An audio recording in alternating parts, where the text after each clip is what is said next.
భారత్ మాతాకి, భారత్ మాతాకి. రెండు చేతుల తలన. భారత్ మాతాకి. నరేంద్ర మోడీ గారి నాయకత్వం, జేపీ నడ్డా గారి నాయకత్వం, అమిత్ షా గారి నాయకత్వం. జై శ్రీరామ్. కూర్చోండి. రెండు చేతులు గట్టిగా ఎత్తున్నా, పైకి ఎత్తుడి. అయోధ్యలో రామునికి రావడాలి. జై శ్రీరామ్, జై శ్రీరామ్. ఎందుకంటే ఈ జై శ్రీరామ్ నినాదం మనం తలిస్తే, మొన్న నినదిస్తే కాంగ్రెస్ వాళ్ళకు, బీఆర్ఎస్ వాళ్ళకు గజ గజ గజ అంటున్నారు వాళ్ళు. నేను చెప్పిన మొన్న బీజేపీ వాళ్ళు రాముని పేరు చెప్పి ఓట్లు అడుగుతున్నా అన్నారు. నేను బరాబర్ అడుగుతాను చెప్పిన. రాముని గురించి, రాముని చరిత్ర గురించి చెప్పేటువంటి దమ్ము మాకుంది. రామాలయం కడతామని చెప్పి కట్టి తీరినటువంటి పార్టీ భారతీయ జనతా పార్టీ. మేము బరాబర్ రాముని కాపాడడం, రాముని కష్టపడి కట్టుకున్న రామ మందిరాన్ని కాపాడుకోవడం కోసం, తరతరాలకు ఈ రామ మందిర స్ఫూర్తి అందించడానికి బరాబర్ రాముని పేరు చెప్పుకొని ముందుకొస్తాం.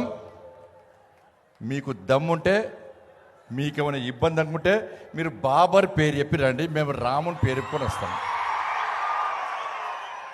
రే రాముడు అందరికీ దేవుడనా? రాముడు మనకు దేవుడే, అందరికీ దేవుడే. ఇలా కాంగ్రెస్ చెప్తున్నారు మీకే రాముడు. ఎస్, భారతీయ జనతా పార్టీ కార్యకర్తలకు మాత్రమే రాముడు. ఇవాళ అయోధ్యలో ఈ రామ మందిరాన్ని నిర్మించే క్రమంలో, పాత కట్టడాన్ని కూల్చేసిన క్రమంలో ఏ కాంగ్రెస్ పార్టీ కార్యకర్త బలిదానం చేసిండనా? ఏ బీఆర్ఎస్ పార్టీ కార్యకర్త బలిదానం చేసిండనా? ఏ కమ్యూనిస్టు పార్టీ కార్యకర్త బలిదానం చేసినా? అరే భారతీయ జనతా పార్టీ కార్యకర్తల రోజు రామ మందిర నిర్మాణం కోసం చస్తామని తెలిసి కూడా, చంపుతారని తెలిసి కూడా మా కుటుంబ సభ్యులను, మా ఊరు వాడ పెద్దలందరి ఆశీర్వాదం తీసుకొని, అమ్మా, అన్నా, అక్క, తమ్ముడా, నేను అయోధ్యలో రామ మందిరం నిర్మించే తిరిగి వస్తాం. చచ్చిపోవడానికైనా సిద్ధం, చావడానికైనా సిద్ధం. రామ మందిరాన్ని నిర్మించకుండా తిరిగి నా ఊరికి రాను అని చెప్పి ప్రతిజ్ఞ చేసి చావడానికి, త్యాగం చేయడానికి సిద్ధమై అనేక మంది కార్యకర్తలు మూర్ఖత్వం ములాయం సింగ్ జరిపిన కాల్పులో బలిదానమైన కార్యకర్తలు భారతీయ జనతా పార్టీ కార్యకర్తలైన. మరి కాంగ్రెస్ వాళ్ళకు రాముడే, బీఆర్ఎస్ పార్టీ వాళ్ళకు రాముడే, కమ్యూనిస్టు పార్టీ వాళ్ళకు రాముడే. మీ కార్యకర్తలు రాముని కోసం బలిదానం చేయడానికి ఎందుకు ముందుకు రాలేదో ఒక్కసారి చెప్పాలి. అరే ఇప్పుడు కట్టినటువంటి రామ మందిరాన్ని మేము తప్పకుండా కాపాడుతామని చెప్పి ఈ కాంగ్రెస్ పార్టీ గ్యారెంటీ ఇవ్వగలదా? ఒక్కసారి కాంగ్రెస్ పార్టీ స్పష్టం చేయాలి. ఎస్, మాకు ఇంకా రాముడు ఉన్నాడు. రాముని ముందు రాముని వారసుడు నరేంద్ర మోడీ ఉన్నాడు, మా ప్రధానమంత్రి. ఈ ఎన్నికలు ప్రధానమంత్రి అభ్యర్థి నిర్ణయించే ఎన్నికలు. మా ప్రధానమంత్రి నరేంద్ర మోడీ గారు. కాంగ్రెస్ పార్టీ ప్రధానమంత్రి అభ్యర్థి ఎవరన్నా? అభ్యర్థి లేడు. మీరు అభ్యర్థి రాహుల్ గాంధీ ఫోటోనే పెట్టుకుంటలేరు వాళ్ళు. రాహుల్ గాంధీ ఫోటోనే పెట్టుకుంటలేరు వాళ్ళు. ఇలా ప్రధానమంత్రి అభ్యర్థి ఎవరో తెలియని కాంగ్రెస్ పార్టీకి ఈ దేశ ప్రజలు పార్లమెంట్ ఎన్నికల్లో, దేశ ప్రధాని నిర్ణయించే ఎన్నికలు, పార్లమెంట్ ఎన్నికల్లో ఆ పార్టీకి ఎవరు చూసి ఓటేమంటారు, ప్రధానమంత్రి ఎవరు అభ్యర్థిని ఓటేమంటారో ఒక్కసారి కాంగ్రెస్ పార్టీ నాయకులు ఆత్మవిమర్శ చేసుకోవాలి. వాళ్ళు ఏదో అనుకుంటున్నారు. ఆగు, ఈ 17వ తరగతి చుక్కలు చూపడతారు ప్రజలు. కాంగ్రెస్లో చుక్కలు చూపడతారు ప్రజలు. 100 రోజులు అయిపోతుంది బిడ్డ, 100 రోజులు అయిపోతుంది. ఆగు, 100 రోజులు అయిపోయినాక మీ 6 గ్యారెంటీల సంగతి ఏందో ప్రజలు చూపడతారు. చాలామంది కాంగ్రెస్ పార్టీ నాయకులకు దడదడ స్టార్ట్ అయ్యేది. ఈ 100 రోజులు డెడ్ లైన్ కనబడుతుంది వాళ్ళకు. 100 రోజుల తర్వాత మా ఊళ్ళో తిరగనిస్తారా ప్రజలు ఈ 6 గ్యారెంటీలు ఏందని చెప్పని? ఇలా 6 గ్యారెంటీలు అంటే మళ్ళీ వివరిస్తున్నాను. 6 గ్యారెంటీలు అంటే 500 రూపాయలకు సిలిండర్ ఇవ్వడమే కాదు, 200 యూనిట్లు గ్యాస్ ఇవ్వడం, ఫ్రీ కరెంట్ కాదు. ఇలా గ్యాస్ కూడా అర్థం చేసుకోండి. ఇలా ఎన్నికల ముందు కాంగ్రెస్ వాళ్ళు ఏమన్నారు? అందరికీ గ్యాస్ ఇస్తామన్నారు 500 రూపాయలకు. ఎన్నికల తర్వాత ఏమన్నారు? రేషన్ కార్డు ఉన్నోళ్ళకే గ్యాస్ అన్నారు.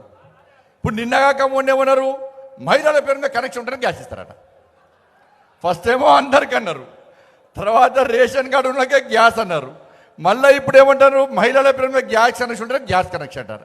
మరి రేషన్ కార్డులు ఇవ్వలేదని చెప్పి 10 సంవత్సరాలు మేము తిట్టినాం, బీఆర్ఎస్ పార్టీ కాంగ్రెస్ వాళ్ళు తిట్టారు. రేషన్ కార్డుల కోసం దాదాపు 10 లక్షల మంది కంటే ఎక్కువ మంది ప్రజలు దరఖాస్తు చేసుకున్నారు. రేషన్ కార్డులు ఇవ్వకపోతే ఇలా గ్యాస్ ఇవ్వకపోతే, కానీ 500 రూపాయలకి గ్యాస్ ఇస్తామంటున్నారు. మరి గ్యాస్తో పాటు 6 గ్యారెంటీలు అమలు చేయాలి. ఇలా 2500 రూపాయలు మహిళల అకౌంట్లో ఇస్తున్నారు. పక్క 6 గ్యారెంటీలో పక్క 2500 రూపాయలు వేయాలి. వేసిండ్రా ఎక్కడన్నా? ఇవాళకి 80 రోజులు అయిపోయింది. ఇంకా 20 రోజులే, ఇంకా 10 రోజుల లోపల ఎన్నికల కోడ్ వస్తుంది. కానీ కాంగ్రెస్ పార్టీ వాళ్ళు ఇవాళ మీటింగ్ పెట్టుకున్నారు. ఆ రోజు ఒక గ్యారెంటీ అట, ఇందిరమ్మ ఇల్లు ఇస్తారట. ఇవాళ ఇందిరమ్మ ఇండ్ల కోసం, ఇవాళ ఇండ్ల కోసం దరఖాస్తు చేసుకున్నది 20 లక్షల మంది అని వాళ్ళే చెప్పారు. 6 లక్షల మందికి ఇస్తాను వాళ్ళే చెప్పారు.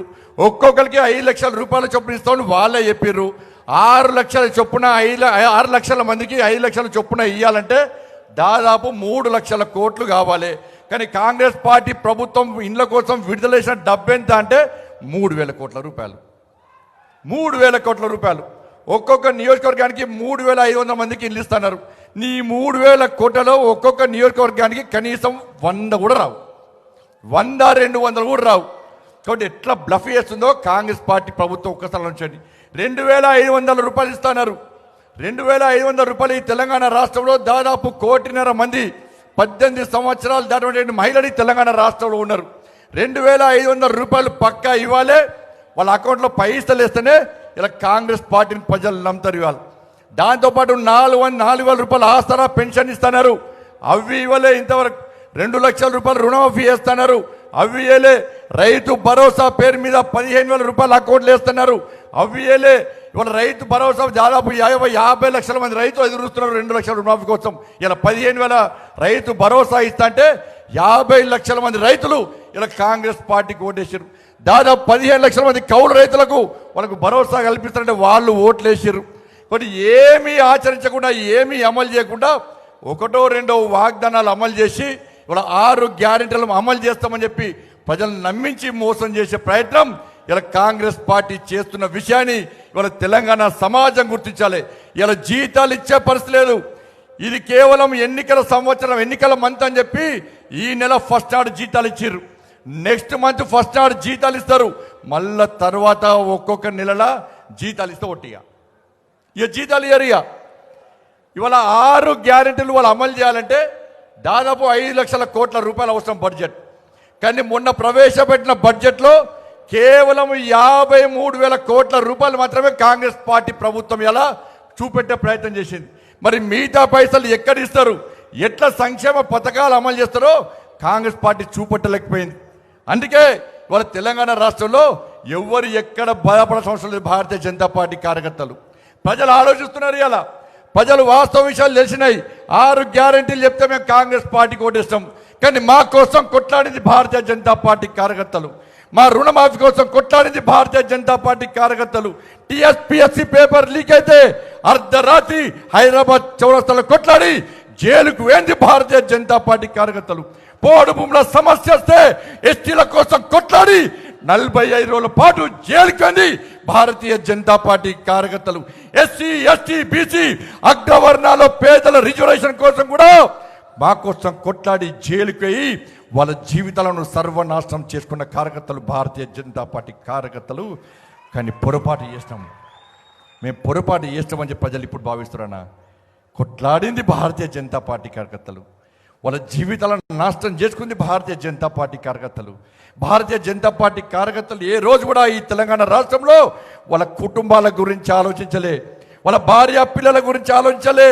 వాళ్ళ భార్య పిల్లలను నొప్పించి ఈ తెలంగాణ రాష్ట్రంలో ఈ రాక్షస కేసీఆర్ అనే మూర్ఖుని యొక్క రాక్షస పాలన, ఈ రజాకర్ల పాలన, ఈ అవినీతి పాలన, ఈ కుటుంబ పాలన అంతా ముందుంచి ఈ తెలంగాణ రాష్ట్రంలో రామరాజ్యం, మోడీ రాజ్యం తీసుకురావడం కోసం మా కుటుంబాలను పక్కకు పెట్టినాం. మా కుటుంబాలను పక్కబెట్టి ఏ రోజు స్వార్థంగా ఆలోచించకుండా ఈ తెలంగాణలో పేదల రాజ్యం రావాలి. ఒక్కసారి తెలంగాణ రాష్ట్రంలో భారతీయ జనతా పార్టీ రాజ్యం, మోడీ రాజ్యం వస్తే మా కార్యకర్తలకు న్యాయం జరుగుతుంది, ఇక్కడ పేదలకు న్యాయం జరుగుతుందని చెప్పి కష్టపడి కొట్లాడినామన్న ఈ తెలంగాణ రాష్ట్రంలో ఇప్పుడు ప్రజలు గుర్తిస్తున్నారు. బీజేపీలకు అధికారం రావాల్సి ఉండే, కానీ బీజేపీల నోటికాడి బుక్కను కొట్టుకపోయి మేము కాంగ్రెస్ పార్టీకి ఇష్టమని ప్రజలు బాధపడుతున్నా ఇప్పుడు బాధపడుతున్నా కాంగ్రెస్ ఇలా మనమే కాదు ఇలా కాంగ్రెస్ పార్టీ బీఆర్ఎస్ పార్టీ కార్యకర్తలు కూడా ఆలోచిస్తున్నారు. ఎస్, ఈ ఎన్నికల్లో నరేంద్ర మోడీ ప్రభుత్వం రావాలి, కేంద్రంలో భారతీయ జనతా పార్టీ ప్రభుత్వం వస్తేనే మనకు నిధులు వస్తాయి, తెలంగాణ రాష్ట్రం అభివృద్ధి చెందుతుందని చెప్పి ఈ తెలంగాణ రాష్ట్రంలోని బీఆర్ఎస్ కాంగ్రెస్ పార్టీ కార్యకర్తలు అరుస్తున్నారు. నేను మళ్ళీ చెప్తున్నా వేదిక సందర్భంగా, ఈ వేదిక ద్వారా నేను బీఆర్ఎస్ కాంగ్రెస్ పార్టీ కార్యకర్తలు విజ్ఞప్తి చేస్తున్నా. మేము ఏ రోజు కూడా భారతీయ జనతా పార్టీ నాయకులం కానీ కార్యకర్తలు కానీ బీఆర్ఎస్ కాంగ్రెస్ పార్టీ క్యాడర్కు వ్యతిరేకం కాదు, మీ నాయకుల యొక్క విధ్వంసాల రాజకీయాలకు వ్యతిరేకం. మేము ఆలోచించండి భారతీయ జనతా పార్టీ విధానాలను. ఇలా గతంలో ఉన్న సర్పంచులు ఉన్నారు, ఎంపీటీసీలు ఉన్నారు, జెడ్పీటీసీలు ఉన్నారు, వార్డు మెంబర్లు ఉన్నారు, గతంలో ఉన్నటి వరకు ఉన్న వాళ్ళని ఒక్కసారి పోయి అడగండి. ఇవాళ ఈ తెలంగాణ రాష్ట్రంలో గ్రామ పంచాయతీల అభివృద్ధి కానీ కార్పొరేషన్లకు కానీ మున్సిపాలిటీలకు కానీ నిధులు ఇచ్చిన ప్రభుత్వం కేవలం కేంద్ర ప్రభుత్వం, నరేంద్ర మోడీ గారి ప్రభుత్వం, కేసీఆర్ ఒక్క పైసా ఇవ్వలే. ఇలా నెక్స్ట్ స్థానిక సంస్థల ఎన్నికలు వస్తున్నాయి, స్థానిక సంస్థల ఎన్నికలకు వస్తున్నాయి. ఇలా ఇప్పుడు సర్పంచులు ఒక్కొక్కరి పేరు మీద 50 లక్షలు 70 లక్షలు కోటి రూపాయలు అప్పులేనా. సర్పంచులు అప్పులపాలేరు, ఉప సర్పంచులు అప్పులపాలేరు, వార్డు మెంబర్లు అప్పులపాలేరు, కనీసం వాళ్ళ బిల్స్ ఇచ్చే పరిస్థితి లేదు. ఇలా దేశంలో ఏ సర్పంచులు పెట్రోల్ బంక్లో పనిచేయలే, దేశంలో ఏ రాష్ట్రంలో సర్పంచులు ఆత్మహత్య చేసుకోలే, దేశంలో ఏ సర్పంచులు కూలి పని చేసుకోలే.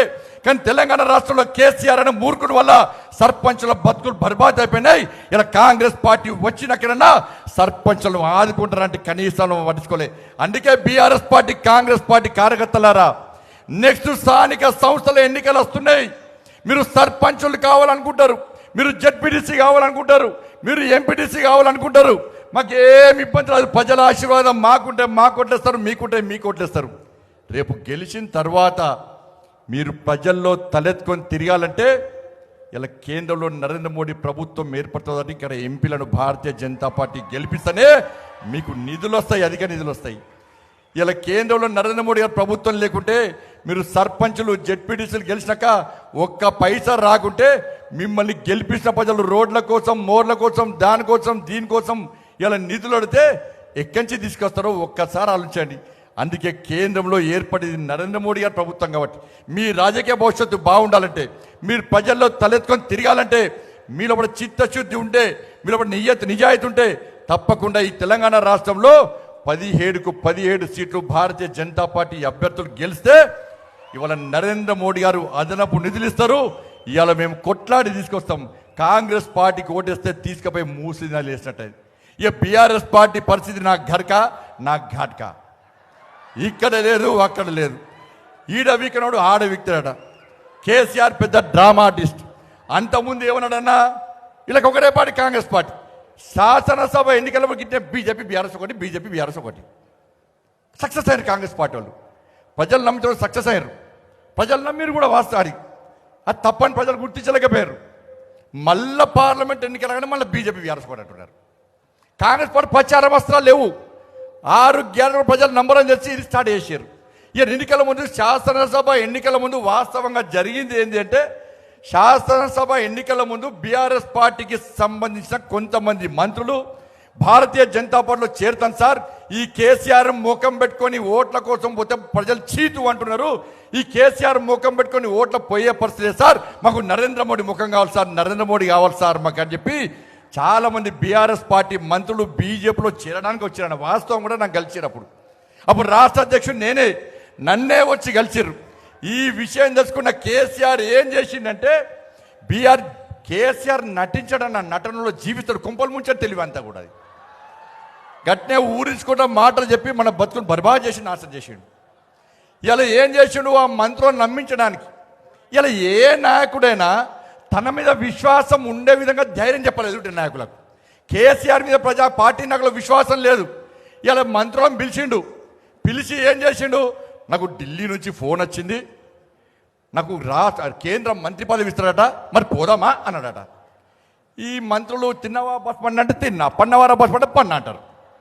వీళ్ళు పోయి కేసీఆర్ చెప్పగానే, అరే మన కేసీఆర్ సార్ ఢిల్లీలో మంత్రి అవుతుండట, ఇక మనం బీజేపీ ఎందుకు చేరాలే అని చెరువు బంద్ చేశారు. బంద్ చేసాక ఏం చేసిండు, మళ్ళా అది క్లోజ్. మళ్ళీ ఇప్పుడు ఏం చేసిండు, ఈయనకట మోడీ గారు ఫోన్ చేశారు పోటీగానికి నాకు. ఈయన పార్టీ గింత పార్టీ, ఈయన పార్టీ గింత పార్టీ, పార్లమెంట్లో పార్టీ నుంచి పోటీ చేయడానికే ఎవరు వస్తలేరు పార్టీకి. పార్లమెంట్లో అభ్యర్థులకు వెళ్తలేరు, పోటీ చేయడానికి ఎవరు లేరు. పోటీ చేస్తే తెలంగాణ రాష్ట్రంలో బీఆర్ఎస్ పార్టీ 3వ ప్లేస్, వేరే పార్టీలు లేవట్లేవు 4వ ప్లేస్ వస్తుంది. ఈ విచారం ఏమంటాడు, ఈసారి మళ్ళీ మోడీ గారు ఫోన్ చేసినట. నేను మోడీ గారికి నీళ్ళకేం పని లేదేంది, మోడీ గారికి ఫోన్ చేసిరట, మళ్ళీ ఎన్డీఏలో చేరదామా అని చెప్పి. ఇప్పుడు మల్లన్న ఉన్నాడు, మల్లన్న మంత్రి ఉన్నాడు కదా, ఆ మల్లన్న కొన్ని చెప్తే ఏం చేస్తాడు, తెల్లారి మీడియాలో చెప్తాడు. అవునా కాదా? ఇట్లా కొంతమంది ఎమ్మెల్యేలు ఉన్నారు, ఈ మీడియాలో ఓపెన్గా మాట్లాడటం పిలుస్తాడు కేసీఆర్. పిలిచి నాకు మోడీ గారు ఫోన్ చేసిరు, ఎన్డీఏలో కలుద్దామంటున్నారు, కలుద్దామా అనేసరికి మళ్ళీ చర్చ స్టార్ట్ అయింది. బీజేపీ బీఆర్ఎస్ కూడా చర్చ స్టార్ట్ అయింది. కాబట్టి దయచేసి కేసీఆర్ మాయమాటలు నమ్మకండి. ఇవాళ ఎట్టి పరిస్థితుల్లో కార్యకర్తలందరూ సిద్ధంగా కావాల్సిన అవసరం ఉంది.